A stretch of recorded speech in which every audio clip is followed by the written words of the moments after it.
I want to hear. Let's talk about action. Again, it's so tempting for me to want to just start another study in a completely different topic, but I know we talked about this on our last meeting, so I can't help it. I'll read it again. While we're reading it, I want you to meditate on where have I applied this week? Where have I applied this? Where am I living it out? All right, Proverbs 11:24 through 26.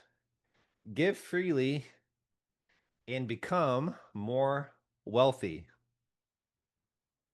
Be stingy and lose everything. The generous will prosper. Those who refresh others will themselves be refreshed. People curse those who hoard the grain, but they bless the one who sells in time of need. It's so tempting to think that if we just hoard it and if we keep it to ourselves, that's what's going to make us wealthier. But that is not what this is saying. So I want to see where in the chat, let's talk about where did you apply this week? I had to think about it myself. There's a couple of different instances that stick out. Obviously, the main thing that we spoke about regarding this passage is that I believe that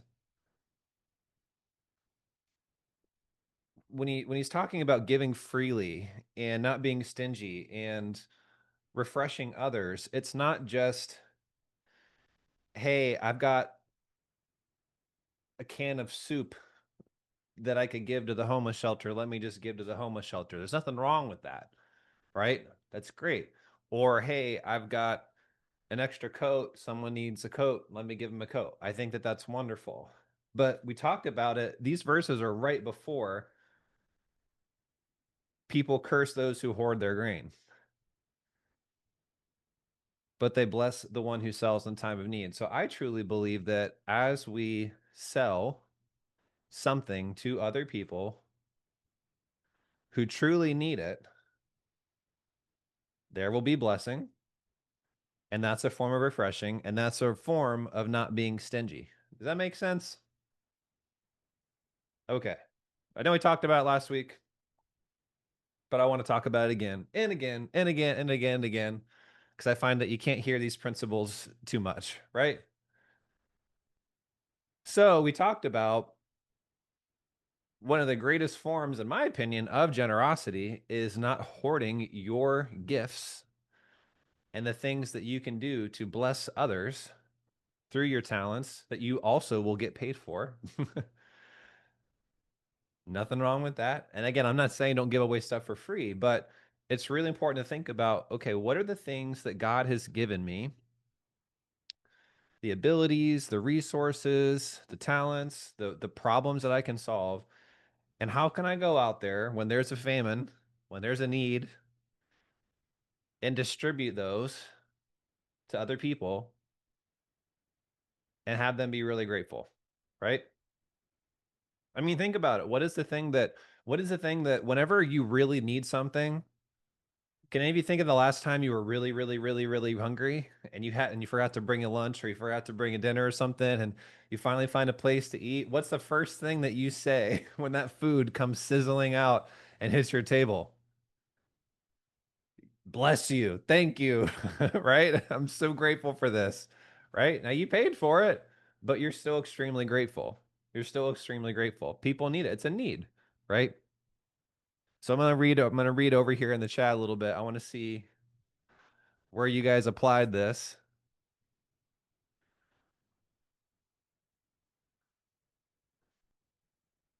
right? Because it's really easy to think that, oh, if I'm selling, I'm being pushy, or if I'm selling, I'm making it about me. Well, it could be about you, but it's also, in my opinion, really selfish, and you're being really stingy. If there's something that you can offer someone else and you're not giving it to them because you're afraid of being perceived a certain way, and we don't want that. We don't want that. So Priscilla helped your mom. I'd love to hear exactly how you helped your mom. That's cool. Yeah, we talked about that quote from Zig Ziglar. Yep. Trina gave more at church than the norm. I love that. Set up. Yep, I know you talked about setting up an appointment with her from church, so way to follow through on that. Did an intake app. Yes. Oh, so you actually did. Oh, you did an appointment. That's awesome. And she's already feeling better. Woohoo! That's a huge win.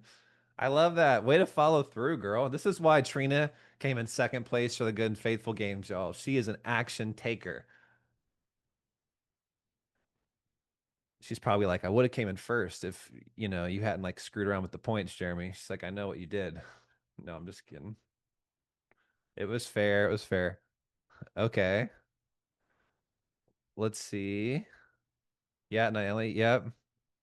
Reached out to some clients. Yep. Yeah, so that's such a good example, right? They were closed off to the idea of retirement planning, right? You're able to show them the value. So originally it's like, oh, I don't want your grain. And it's like, no, actually, you need the grain. You just don't know you need the grain, right? You think that your storehouse is full, but you actually have no grain left, or you don't have nearly enough grain to be able to protect yourself to get you through the future famines, the future things. So let me show you that there's a need. And that's really, let's get down to sales psychology again, guys, because some people are like, I don't get it. I tried to offer my thing and it didn't work. They didn't want it. They weren't interested. Well, did they feel like they had a genuine need? Right? Right? They curse him who hoards back grain, but they bless the one who sells in time of need. Right? Blessing is on the head of him who sells it. I mean, NLT throws in time of need, a little more loosey goosey translation, but I think if we just look at it in general, it's just a true principle, right? When you sell something that someone actually needs, right? Sometimes it might not be a perceived need until you actually, through questions, help them realize that.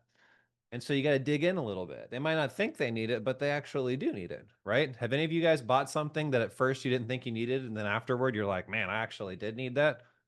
Exactly, right? We all can relate to that experience. So Elizabeth, yep, gave out two different appeals at church. Love that. Okay, sweet, sweet. Taking out cash and giving and seeking out someone who needed money. Yep. How we think of this financially. It's also our giving time, talent. Yep, 100%. Yep.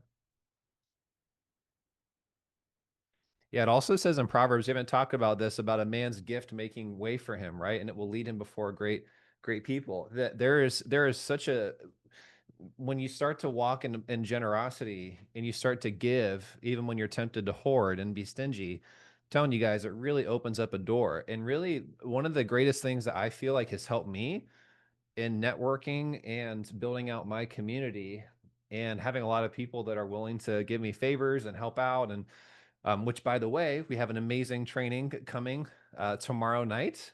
If you guys haven't already signed up for it, please be there. Dr. Rome is going to be here from Personality Insights. He is going to be teaching around the blessings and curses of the different personalities for DISC. Telling you, you want to make time for that. It's going to be at 6 o'clock Central Time. It's This guy is in his 70s and he is crushing life.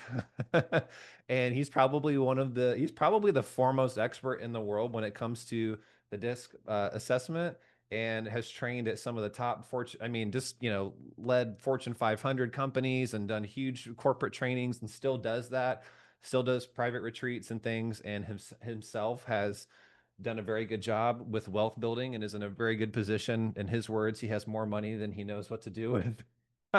So, anyways, I'm excited to be able to have him come and share. So definitely do that.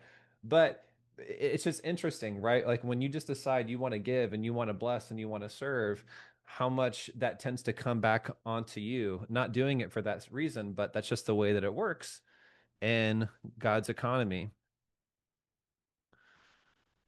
Okay, love that. Gave my resources, flowers to friend's son's wedding. Love that. And that's what's so cool, guys. People will remember this stuff. Not that you're doing it for that, but there's nothing wrong with also realizing that this is why I love the Bible. It's just so cool because a lot of you guys are naturally just altruistic and you think you never think about yourself, like what's in it for you. You're always what's in it for other people. That's great. But a lot of you are sort of the, if you're like me, what's in it for me? That tends to be one of my first questions. And we're all just wired in different ways. We talk about different personality assessments. We talk about the values assessment, how if you're more of a utilitarian, economic, high ROI sort of thinker like myself, that tends to be one of the first questions that you have. And so the Bible's like, okay, fine. I'll scratch that itch, right? We talk about that, and it's, whoever is generous to the poor lends to the Lord, and he will repay him for his deed. So that's God gives verses like that for people like me who think about, okay, I'm willing to be generous, but also, is there a little bit in it for me too? Is there something he's like, yeah, there's in it for you, right? There's treasure in heaven. Jesus talks about the same thing too, right? When you give to the poor. So there's nothing wrong in thinking about what is the ROI? How's this going to benefit myself as well as the person? And so I think that's what's really fun. Because some of you guys have been taught to think like I had that that's just selfish, and it could be to an extreme, but there's definitely something there for you. Mike, it's going to be posted. It's emailed. It's being posted in the groups, everything. So you guys will see that for sure for tomorrow night. Just definitely be there. Yep, for KCA, all of our clients. Yep, all of our peeps. Yeah, 6 o'clock Central Time, I believe 7 o'clock Eastern. Yep. And it's going to be a couple hours long, and you definitely want to make sure that you show up for that. Take notes, bring a friend. I won't tell anybody. It'll be good. It'll be good. And then what we have in a couple weeks, we also have my friend Steven Diaz, who has built a very successful company, tens of millions of dollars in sales.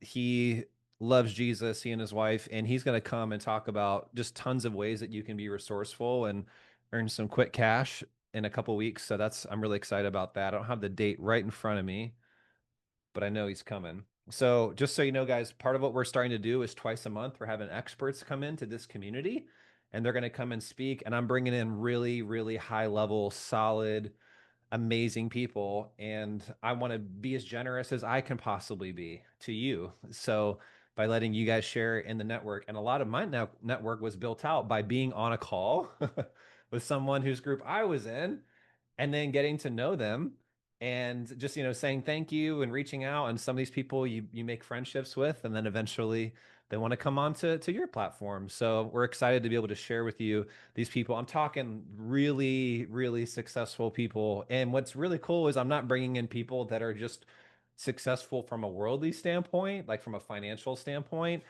and career. I'm bringing people that really love Jesus, and that's what's really fun. So I'm excited to be able to have them share their talents and treasures with you all, which is going to be awesome. It's going to be really fun.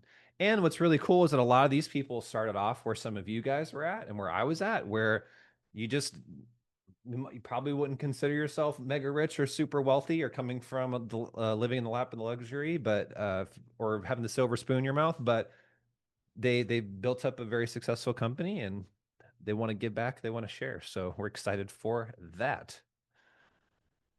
And yes, it will all be recorded,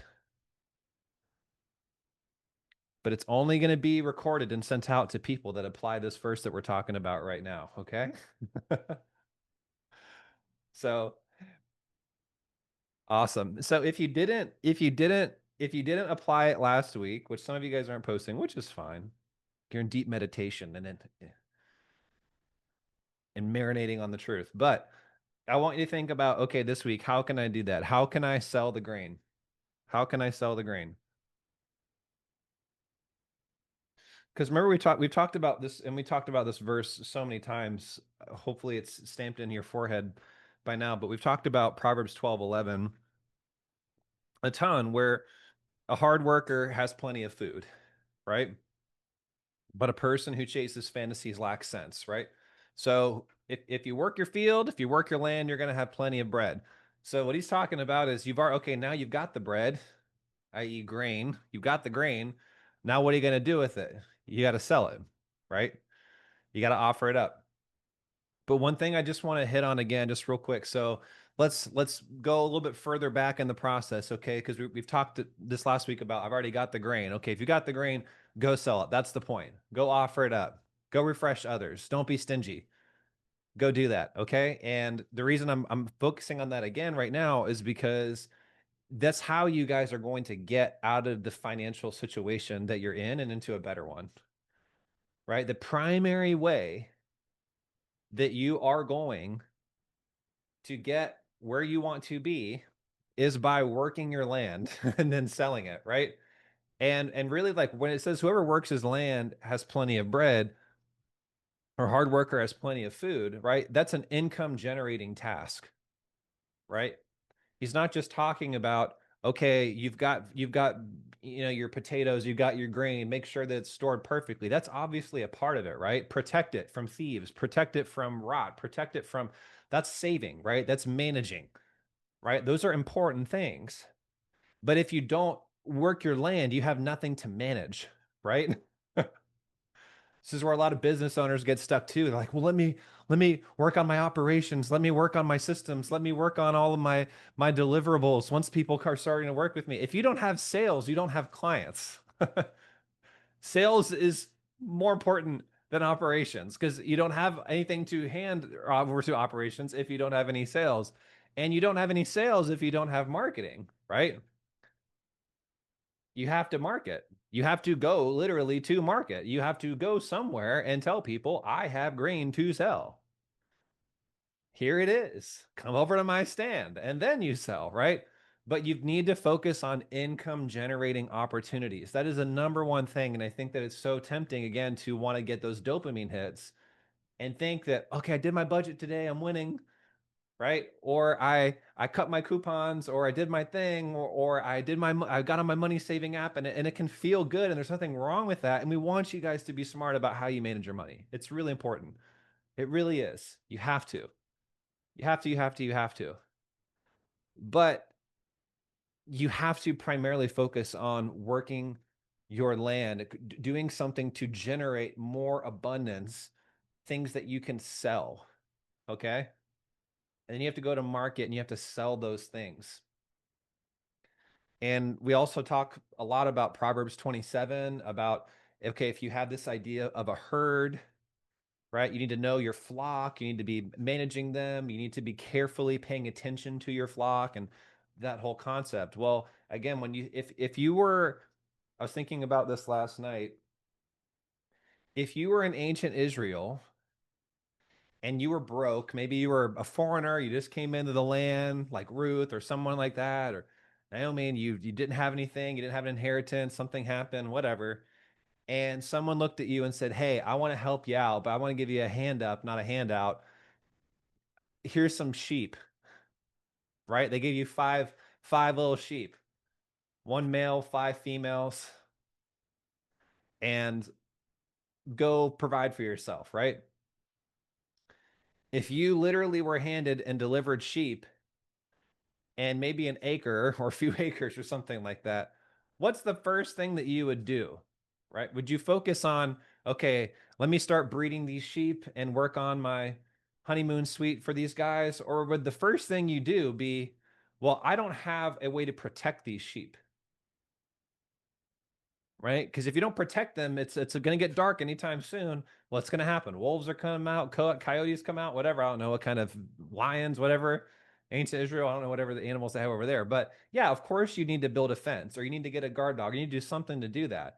But then once they're protected, the primary way that you would be getting out of your debt, or you would increase your savings or get yourself in a better position, is doing what? What's the main thing you would focus on? Yeah, you have to start researching sheep, things like that, of course. But let's just say it's like I grew up with sheep, right? You'd market, yeah, you'd have to market them, but what would you first have, what would you have to do? You have to multiply your sheep. There you go. You'd be breeding those suckers, right? Why? Because you need to multiply so that you have something to sell. You'd primarily focus on multiplication, right? You spend a little bit of time protecting them, but primarily multiplying. And it's really tempting to think about, well, like maybe the fence isn't perfect, and maybe I need to do a little bit more, and maybe I should get it two guard dogs or three guard dogs, and maybe I could do that. There's a point where okay, they're protected. It's okay. Now let's just focus on multiplying. And that's just what I wanted to bring your attention to again, guys, is that it's important to protect. It's important to pay attention to where every single little sheep is in your life. And that's great. But the primary way, you think about even Jacob, right? How did he get to this huge level of wealth? Is he was got really good at breeding. He became a breeding expert. And I want you guys to be a breeding expert as well. I want you to be a growing expert, right? A sowing expert. But then what you have to do is going back again to our verses that we've talked about last week and again this week is you need to go out and sell it. You have to focus on that. So what I want you guys to do, take a few minutes and again, kind of same theme as last week. What are you going to do to really get out there and sell your grain or sheep in this instance, right? What are you going to do to bring blessing to other people, to refresh other people, to be generous toward other people through what you have to offer? And you're not, and don't see it as, ooh, I'm trying to be a salesperson. You're not. I even heard this recently from someone who is a pastor. Just I hate sales. Said it from the stage, and I was like, "Ooh, I don't think I'd say that." Right? I wouldn't say that. Right? You shouldn't hate sales. You should love sales. As long as you're selling something people need and is a good thing, you should be excited to get out there and sell it. So think specifically. Okay, we've got between now and next week. What are you going to do to really go out there specifically? And I want you to think SMART goals, right? Specific, measurable, achievable, time bound, realistic, relevant. Pop it in the chat. What are you going to do?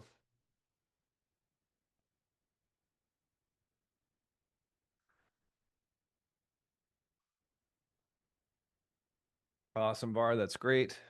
Love that. Totally. And that's great. Yeah. Complete your list of services and prices. But what are you going to do to get in front of the people that are going to buy? What are you going to do to actually sell? I'm not just talking about getting prepared to sell, right? It's good to be prepared, but you could spend all day preparing your vegetables or your grain for the farmer's market. And if you never actually drive to the farmer's market and put your stand up, no one's going to buy anything, right?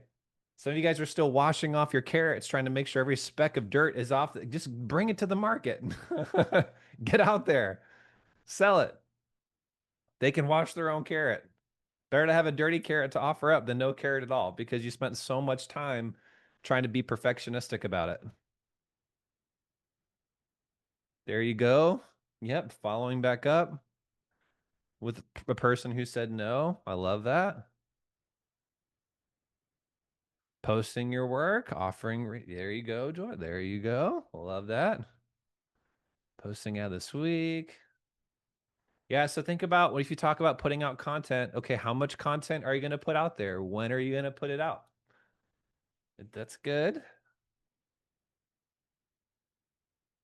Take flowers, some local forest. I see what you got. Love that, Mary. Love that. It's fun too because you can think about that. So there's also going to be a blessing on your head, I'm sure, just by saying, "Hey, here's some flowers." Love that. One post a day. Good, good, good. Yep. Following up with potential clients. Love that. Awesome, David. Yep. Setting up Facebook ads. That's a good one. That's great. Hopefully, you guys are getting some ideas reading some of these posts. Launch your business on social media. Okay. Try to get specific with that, Amy, because launch could mean a lot of different things to a lot of different people. What does it mean by what do we mean by launch? Try to be specific.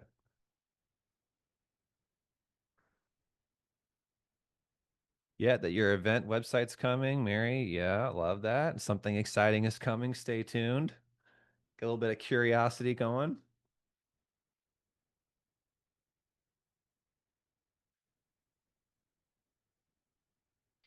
Yeah, and everyone, just to wrap this up, remember it's what the beautiful thing about sales and about selling what you have to offer is that you don't just get to be a blessing and glorify God in the sale. It's the money that you make from the sale and the thought of how am I going to be able to use that also to give and to be a blessing and to help the poor. We've talked about this with my kids. We're memorizing different verses about helping the poor and Proverbs 31, how she reaches out her hand to the poor, and to the needy. And it's so beautiful. But the reason she can do that is because that woman is grinding. She is getting after it. She's out there in the market. She is making sales, going back to our earlier point, right? Proverbs 31 is just illustrating these principles. She is the illustration of wisdom in female form, right? She's living it out. And she's going and doing real estate deals. She is making that money. How do you think she can have all these maidservants, right? How do you think she's doing that? Who knows what her husband's doing? He's just sitting by the gate, chilling, cracking a cold one or something. I don't know what he's doing, but she's getting after it. Sorry, gentlemen. There's no Proverbs 31 man. She's the one who's working it. God knows that women just work harder. I'm teasing, but it's probably true, honestly. Um, Anyways, it's just really fun. Yeah, you're welcome, Valerie. Thank you so much for that. So yeah, again, I just want you guys to get caught up with a vision that just really gets your heart excited. We talked about that even a few weeks ago about just having a really strong why. I showed that picture of that little boy, from the war in Syria that was on the beach that had passed away, and just whatever it is that's going to tug your heart. We talked about give to the things that break your heart. That's what David Green from Hobby Lobby is, just a good recommendation that I heard from him. And it's just try to find those things that just get you so excited and so pumped and that get your heart moved. When I visualize and I think about the thing that gets me really excited, I was just crying yesterday thinking about it when I was worshiping, as I picture us all like in this huge stadium, and I picture like a Bible up on the screen, a translation, and literally just seeing the number go up, like the tick of like, okay, it started off at zero and we needed $200,000 to finish this project, and then boom, funded, and then like funded, while we're all worshiping and praising God because we have the means to do so.